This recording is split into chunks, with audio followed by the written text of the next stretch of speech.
Sir अखिल स्वामी जी। देखिए राजीव जी, मुझे समझ में आता है जो गुलाम साहब ने कांग्रेस छोड़ने का निर्णय लिया और जिस प्रकार की प्रतिक्रियाएं समाज में हुई और सोशल मीडिया में हुआ, उससे गुलाम साहब को ये लगा कि जो वो चाह रहे थे कि जो कांग्रेस है उसके मतों में विभाजन हो, मैसेज ये चला गया कि वो बीजेपी के साथ मिलकर काम कर रहे हैं, कांग्रेस को नुकसान पहुंचाने के लिए काम कर रहे हैं। इसलिए इस प्रकार का रूप प्रस्तुत करने के लिए कि वो जो सेकुलर वोट हैं उनको डिवाइड कर सके, इसलिए उन्होंने कहा कि राहुल गांधी जो मोदी जी से मिले, इसका माने उनसे मिले हुए हैं। देखिए, एक चीज मैं जो समझता हूं कि बीजेपी एक कला में बहुत ज्यादा पारंगत है।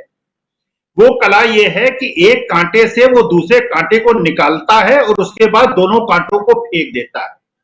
देखिए कि 3 घटनाओं से आप ध्यान आकर्षित कीजिए कि जो स्ट्रेटेजी है बीजेपी की या जो उसका कोर पॉइंट है।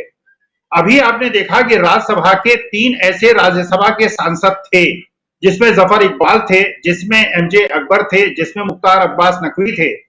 इन तीनों को राज्यसभा का एक्सटेंशन नहीं दिया गया। इसका मतलब यह है कि बीजेपी ये जानती है कि जो अल्पसंख्यक लोग हैं उनका उपयोग केवल कांटे से कांटे को निकालने के लिए हो सकता है, उनकी उपयोगिता बीजेपी में नहीं है, क्योंकि जो उनका कोर वोट है वो छिटकता है। तो अगर पीडीपी से वो कोई संबंध बनाती है तो केवल कांटे की तरह वो महबूबा जी को यूज करती है और उसके बाद उनको किनारे कर देती है। पहली घटना तो ये। दूसरी घटना देखिए, एक श्रीमंत हुआ करते थे ग्वालियर और चंबल रीजन में, बहुत सम्मानित नेता थे, अक्सर इलेक्शन जीता करते थे। पिछली बार 1.5 लाख वोट से वो इलेक्शन हार गए। लेकिन अगर आप देखें तो ग्वालियर और मुरैना ऐसी जगह हैं जहां पे 30 और 40 साल से स्थानीय निकाय में बीजेपी कभी चुनाव नहीं हारी, और श्रीमंत कांग्रेस से बीजेपी में गए और 30-40 साल के बाद वहां के लोकल बॉडीज के इलेक्शन में 30 और 40 साल के बाद कांग्रेस जीती। तो इसका अभिप्राय क्या है? इसका अभिप्राय यह है कि जो स्ट्रेटेजी है आपको कांटे की तरह यूज किया गया है। तो आप पूरा नाम ले रहे हैं, मैं तो यह मानता हूं कि गुलाम नबी आजाद एक अपरिपक्व नेता हैं। अभी तक मैं मानता था कि वो जमीनी नेता नहीं है, अभी तक मैं मानता था वो दरबारी नेता हैं। संजय गांधी के साथ रहे, इंदिरा जी के साथ रहे, राजीव जी के साथ रहे, राहुल गांधी के साथ रहे, सोनिया गांधी के साथ रहे, सारे पदों का उन्होंने आनंद लिया। लेकिन मैं समझता था वो जमीनी नेता नहीं है, दरबारी नेता। मुझे लगता है कि वो अपरिपक्व नेता है। आप कपिल सिब्बल का उदाहरण लीजिए।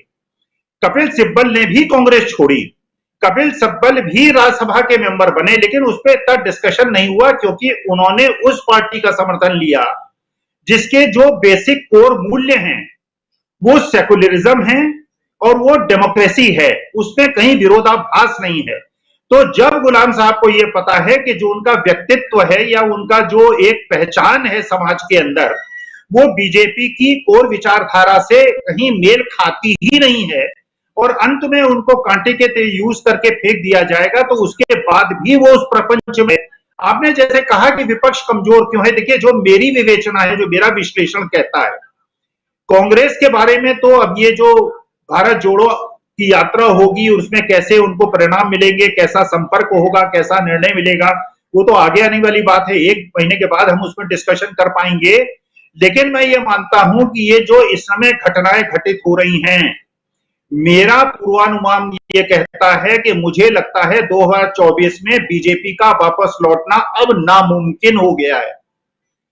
जिस प्रकार से देखिए कुछ 2-3 अंतर संबंध हैं।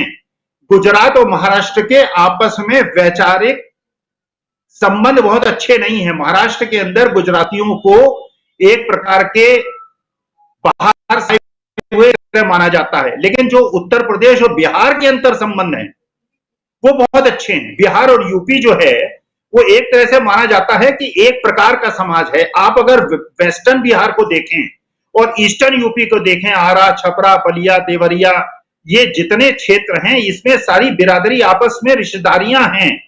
तो ये जो संबंध आज की तारीख में बन रहे हैं, जिस प्रकार से ममता बनर्जी बंगाल में लड़ रही है, तेलंगाना में लड़ाई हो रही है, शिवसेना महाराष्ट्र में लड़ाई लड़ रही है, और जिस प्रकार से ये गुजरात वर्सेस महाराष्ट्र और बिहार उत्तर प्रदेश का प्रेम, ये जो सामाजिक संभावनाएं बन रही हैं, गुलाम नबी आजाद एक प्यादे की तरह यूज किए गए हैं।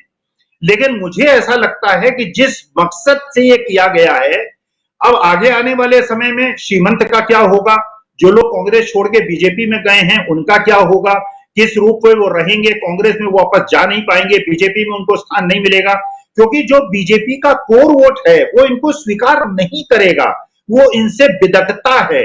और ये जो कोर वेट है इसको बांधना ये बीजेपी की मजबूरी है। देखिए बीजेपी की एक बहुत बढ़िया स्ट्रेटेजी है, 12% लोगों को ना उनको विधानसभा का टिकट देना है, ना लोकसभा का टिकट देना है, राज्यसभा का टिकट देना है, तो बाकी 88% में उनको हिंदू, बैकवर्ड, शेड्यूल कास्ट और फॉरवर्ड क्लास में डिवाइड करना है। जो विपक्ष के साथ सबसे बड़ी समस्या है कि वो 12% को इग्नोर नहीं कर सकती, लेकिन उस 20% को भी इग्नोर नहीं करती जो अपोजिशन को वोट नहीं देता है। जो ये 20% वोट है, मैं उसको इंगित नहीं करूंगा वो कौन सा वोट है, लेकिन वो बीजेपी का 80% वोट बैंक है। वो किसी भी स्थिति में आरजेडी को, सपा को, कांग्रेस को, तेलंगाना टीआरएस को, किसी को वोट नहीं करेगा, लेकिन किसी मजबूरी की वजह से विपक्ष उनको भी सीट देता है, जिसकी वजह से शेड्यूल कास्ट, शेड्यूल ट्राइब और बैकवर्ड कम्युनिटी को बीजेपी ये मैसेज दे पाती है कि हम हिंदूवादी पार्टी हैं, हम हिंदुओं को ज्यादा सीट देती हैं, कि उनको 12% लोगों को वोट देने की आवश्यकता नहीं है। तो वास्तविकता में जो व्यू रचना हो रही है और जिसका मैं विश्लेषण करता हूं, तो मेरा स्पष्ट विचार है कि 2024 की राह बीजेपी के लिए बहुत ज्यादा मुश्किल हो गई है।